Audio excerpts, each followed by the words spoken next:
अस्सलाम वालेकुम दोस्तों। तो आज के ब्लॉग में हम बना रहे हैं आलू कोफ्ते।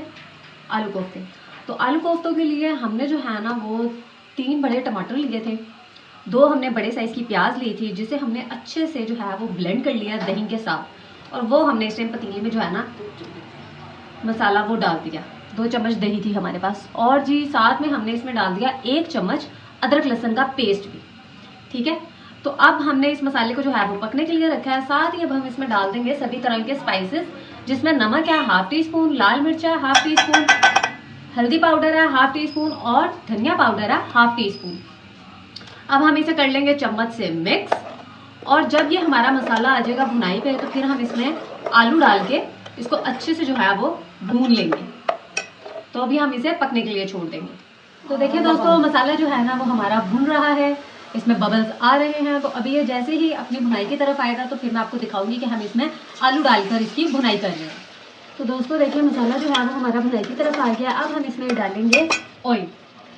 1 प्याली ऑयल है जो मैंने इसमें डाल दी है। अब मैं इसकी भुनाई जो है ना वो अच्छे से कर लूँगी मसाले की, फिर मैं इसमें डालूंगी आलू।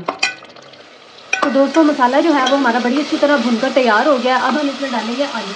आलू मेरे पास है आधा किलो आलू है जो मैंने कट कर लिए थे। 4 पीस कर लिए मैंने आलूओं के, तो वो मैं इसमें डाल दूँ। देखने वालों से गुजारिश है कि प्लीज़ वो मेरे चैनल को लाइक सब्सक्राइब और शेयर जरूर किया करें, तो मेरी हौसला अफजाई होती है। आप जब भी मेरी वीडियो देते हैं तो उसको थम्स अप जरूर दिया करें, मुझे अच्छा लगेगा।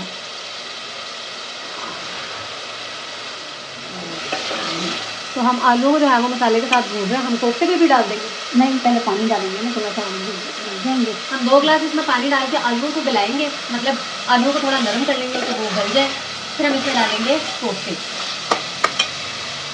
तो दोस्तों अब हम इसमें डालने लगे हैं पानी 2 गिलास।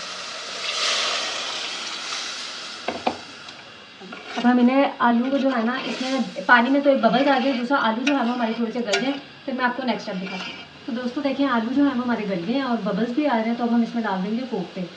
तो कोफ्ते डाल के फिर हम इसको थोड़ी देर पकाने में डाल भी दो। ऐसे डालेंगे तो चल के चलो। तो कोफ्ते की वीडियो अगर आप देखना चाहते हैं कोफ्ते प्रिपरेशन की, तो वो भी मैंने वीडियो बनाकर हमने पहले से अपलोड की हुई है। अगर आप कहेंगे तो मैं वो भी लिंक में इसमें डाल दूंगी, ताकि आप कोफ्ते बनाना भी जो है वहाँ से देख लें। तो अभी हम जो है सिर्फ आलू कोफ्ते का सालन तैयार करते हैं, आपको दिखा रहे हैं। तो देखिए दोस्तों, आलू कोफ्ते जो हैं वो कितने शानदार से बनके मज़ेदार से तैयार हो गया। मामा ने इन्हें हरी मिर्च और धनिया के साथ इनकी गार्निशिंग की है। बहुत ही मज़ेदार है, बहुत ही लजीज है। प्लीज़ मेरी रेसिपी को ज़रूर ट्राई करें, और ट्राई करने के बाद कमेंट में बताएं कि कैसी बनी है। तो मिलते हैं एक नई मज़ेदार आसान सी रेसिपी के साथ। अपना बहुत सारा ख्याल रखिएगा, मुझे दुआओं में याद रखिएगा। अल्लाह हाफिज़।